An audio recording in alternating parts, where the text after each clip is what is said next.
This is going to be a very brief lesson on relative adjectives. The relative adjective cuyo, meaning whose, must also agree with the noun being owned in both gender and number. Cuyo, cuya, cuyos, cuyas. Relative adjectives are placed before the nouns they describe. Paulo, cuyo coche no funciona, está aquí.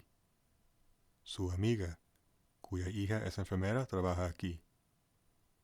Las mujeres, cuyos perros son blancos, caminan cada día. Los niños, cuyas camisas son negras, hablan español. And that's it. Pretty much all you need to know about relative adjectives.